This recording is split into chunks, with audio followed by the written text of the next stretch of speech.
Tokyo Revengers's first scene is coming to an end, and it hit the anime scene with some flair. I believe this is from its breath of fresh air to the anime scene. In this anime, there is no magical beings that hold the secret to life, there's no planet busters, nor a lot of weapons used.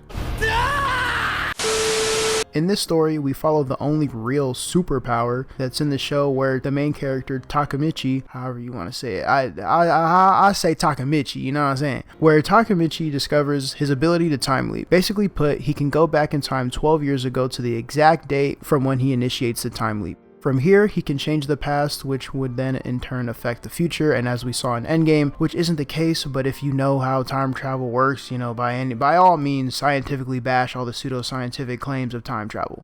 One thing that makes Tokyo Revengers stand out, aside from its grounded anime-esque style of combat and swaggy outfits, is the depiction of youth delinquents. Here, we meet gang members of Tokyo as these kids try to defeat one another for clout and notoriety above rival gangs. Although there is a slight culture difference between Tokyo gangs and American gangs, some similarities still intertwine. For youth stuck in a cycle of violence, illegal activity, and neglect, this show's characters have more of a personal, psychological aspect that not many other anime portray. One of the notable moments in anime is how Gon from Hunter x Hunter deals with death. Due to his adolescent ignorance, he doesn't know how to properly cope with losing the closest thing he had to his dad, in Kite. As a result, he fights with death on his mind for both himself and his opponent. Although this isn't discussed further as a climactic moment from a psychological aspect, we as viewers are able to continue the discussion outside the anime. In Tokyo Revengers, mostly all of the characters carry psychological baggage in the form of neglect. Many characters can't cope with their emotions. They carry the closed-minded stubbornness of gang members that is commonly known, as well as neglect from family members. In season 1 of the show, we meet Kazutora Hanamiya, one of the founding members of the show's main gang. While I won't go into recaps of the show, Kazutora is introduced as one of the show's antagonists,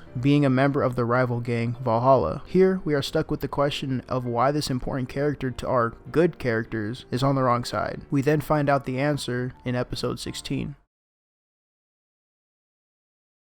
In the flashback with Kazutora and Baji, they are looking for a birthday gift for Mikey, their leader. While trying to steal a bike, they're caught by the owner. With Baji in front trying to get the bike, Kazutora sneaks up behind him and kills the owner. This owner is Mikey's older brother.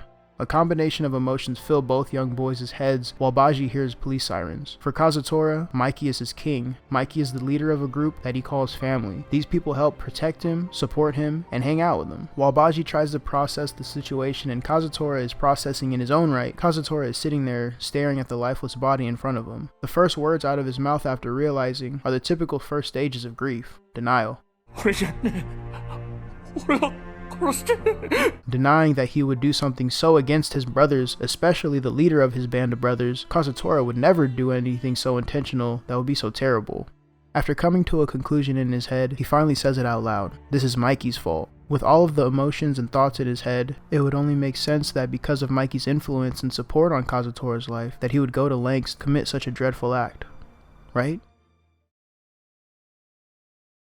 Here's where I want to interject some psychology here. For some viewers that I've seen, they can't seem to genuinely understand how this could happen. Why would the first realization that this murderer would come to is that it's his friend's fault, the brother of the person that he killed to be exact. This is called displacement, a defense mechanism where a person redirects a reaction from the rightful recipient to another. A side note, psychology is a difficult field to coin terms because our minds are constantly changing and there are so many internal and external variables that make it hard for psychiatrists to exactly pinpoint what is wrong with a person. For Kazutora, he can't fathom doing something so treacherous to someone that he holds so dear to his heart. As we find out in episode 22, the Tokyo Manji gang itself was founded because the original group of 6 friends wanted to create a gang to combat a gang fighting with Kazutora, which he had been fighting alone up until it got brought to light. This sends Kazutora into a complicated web of emotions that maybe he can't even fathom completely, so his brain subconsciously enters defense mode to not allow himself to be a traitor. Therefore, he deduces his blame onto Mikey.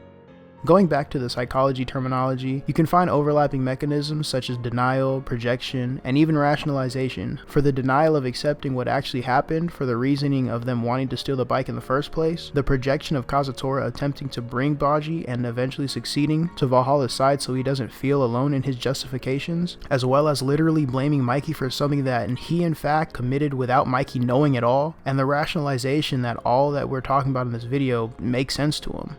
During the fight of Tomon versus Valhalla, we see more insight to Kazutora's background at home. When he was younger, he was a witness to domestic violence between his father and his mother, and was forced to choose who he wants to stay with. With this in his background, we can go on and on about any character in this show's background for episodes on episodes, but to put it as short and concise as possible, we can attribute this event in his life to his reaction to killing Mikey's brother, Shinjiro.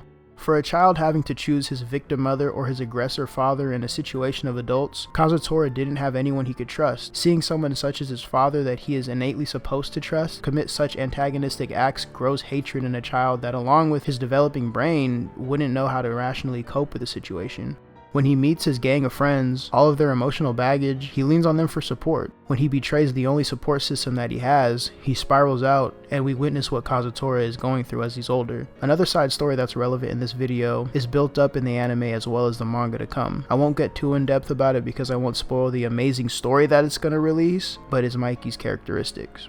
For Mikey, being a leader of such broken children is a burden that is heavy to carry. Throughout the story and even the first season of the anime, Mikey's shown as an emotionally strong person. He's always content and empathetic with the situations thrown at him and his crew. He's forgiving and above all charismatic. Mikey is shown as a cult-like leader sometimes to how hypnotizing he could be. He tells his friends that their issues are now his, and he'll protect them from those evil entities of life as long as they're all together.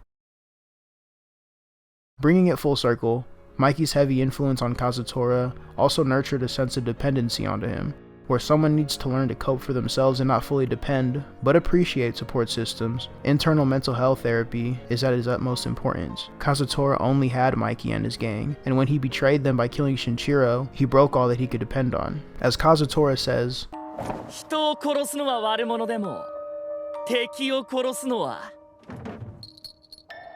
英雄だ. With Kazutora having to serve juvie time for murder, don't ask me, I don't know how it is in Japan, he did like a couple years, but he has to blame Mikey for his suffering, as a last-ditch effort for his brain to contain the aspects that he personally holds so highly, such as loyalty and dedication. As the fight against Valhalla ends, Kazutora realizes at the end of the battle, along with his tragedy, all that he has done. But don't worry, Kazutora's story won't end here. Stay tuned for more videos about Tokyo Revengers. Honestly, this show, in my personal opinion, is going to be so fire. If they stick with the manga and the story that it's telling, I'm here for it, and you won't be disappointed. But, you know, your boy took a break from the channel, but hey, I'm back now. But till next time, stay safe. Sincerely, Will.